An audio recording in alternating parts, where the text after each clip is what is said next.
Well, knee evaluation, you want to start with the past present history. After that, you go on to OPQRST, onset, provoking factors, quality, radiation, severity, and time. After that, you move on to sample and of the inspection, and it always starts off with discoloration, swelling, and deformity. There is obviously none of that.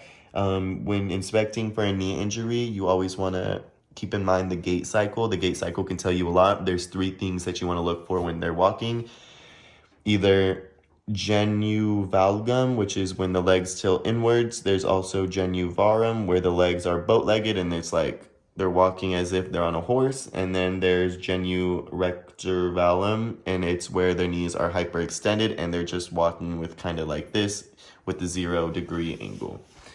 After that, you want to move on to the palpation of the bony parts of the lower leg, starting with the tibia. If you remember, the tibia is the long bone on the lower leg. And when you start off with the tibia, you always want to feel the plateau, which is the head of the tibia. You can't necessarily touch it directly, so you gotta like push in and go down to feel the top of it. And that's the plateau. After that, you want to feel the tuberosity of the tibia portion, palpation, or whatever you want to call it. And then you just want to palpate the shaft. I'm going a little soft because her scar is kind of hurting her. After that, you want to move on to the femur, which is the upper portion of the leg. After that, you want to palpate the condyles that are connecting the femur to the other portions of the leg. After that, you move on to the fibula. Fibula is going to run lateral side of the foot, and I always start down here to try to find where the bone is in particular. So once you find the fibula, you always want to feel the head of the top when palpating. After the head, you move on to the shaft. Bloop, bloop, bloop, kind of what I just did. And that is the fibula all done. After that, you move on to the patella. You want to start with feeling the borders of the patella. And then after you feel the borders of the patella, you move on to the body, which is just the overall inside of the patella. After that, you want to move on to the soft tissue of the lower of the knee valve. You start off with the medial collateral ligament, which is the inside, and it's going to connect both the top half of the leg to the lower half. MCL is what it's typically referred to as, and it's medial collateral ligament, splurp. And then you have the LCL, which is the exact same thing, but the reason there's an L is because it's on the lateral side, lateral collateral ligament. Once you get those 2 palpated, you want to move on to the meniscus at joint line. So you find the joint line, find the meniscus. I always like to think that the meniscus is on top of where the plateau of the tibia is. It's kind of the donut-shaped padding that gives your knee extra support. There's the lateral meniscus because it's on the outside, lateral side, and the medial meniscus because it's on the inside is medial. After that, you want to move on to the patellar tendon, which is this little band that essentially connects your patella and goes into your tibia, and I think that's the coolest part of the knee.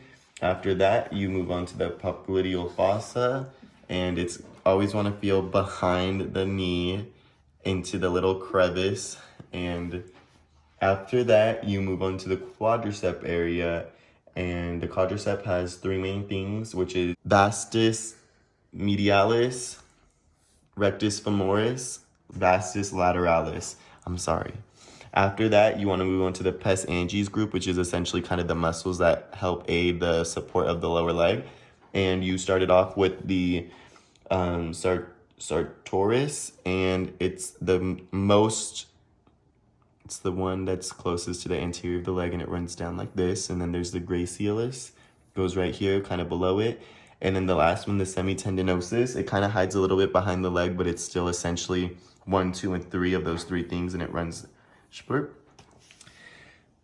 After that, you want to move on to the hamstrings, and the hamstrings is the exact same thing: rectus femoris, semimembranosus, and semitendinosus. And if you flip over really quick, rectus femoris, semitendinosus, because it's on the inside, and then the semimembranosus is going to run a little bit more into the medial side of the leg. And you can flip back over. The thing was the ilichial band, and it just runs lateral across the entire leg.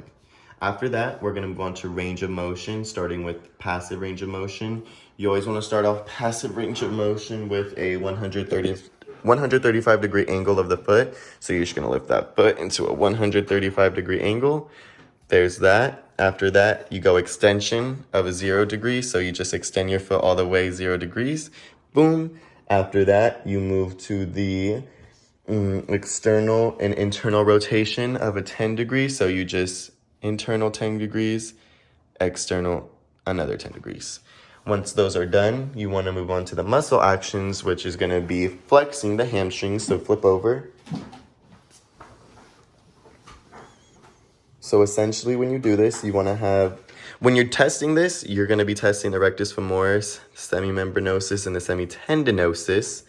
And essentially you just want to place one hand right here and right here above where the knee is, boom. And then the other hand right here. And what you do is you'd have the person flex. So flex your leg up, keep going, like actually go all the way up, keep going. Now they'd flex and it would go like that, but she's kind of having some trouble. And then go again, flex. Okay, one more time, flex.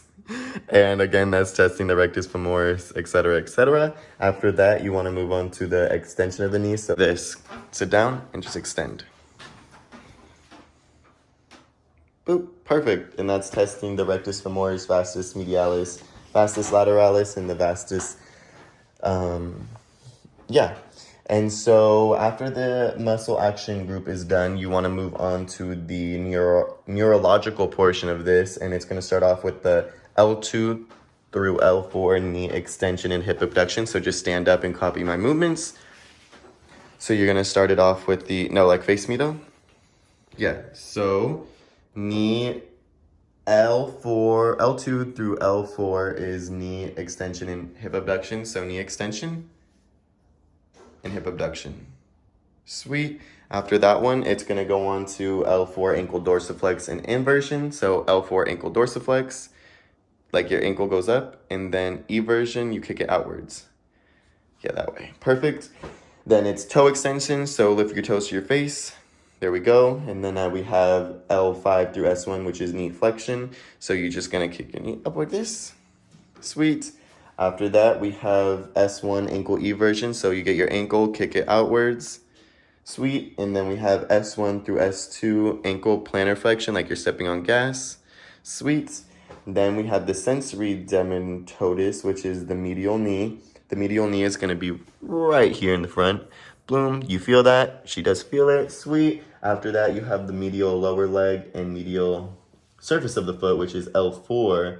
And that's going to be right around this portion of the leg. Okay.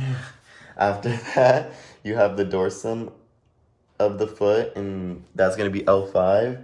And L5 is going to be kind of hidden on the opposite side of L4 on this side. Boom. I'm being gentle because she has bruises. And then you have S1 lateral surface of the foot and S2 posterior knee. Posterior knee is going to be on the other side of where L3 was, and S1 is going to be right here. Okay, sweet. After that's all done, you want to have the patellar tendon test. So sit down on the bed. And to do the patellar tendon test, you want to have their knees hanging off the side of the bed. And the patellar tendon, where we found it before, you just want to, and essentially she will reflex it. I think I'm doing it wrong. After that, you want to go to S1, which is the Achilles tendon, and the Achilles tendon down here, you just, and their knee usually jerks up, but I'm probably not hitting it hard enough or not doing it right. Anyways, after the reflexes, you do the blood flow, which starts always with the recapitalization test. You click the toes, see the color come back up. Then you do the dorsal pedal artery, and after that, you should be all good, and you want to compare bilaterally.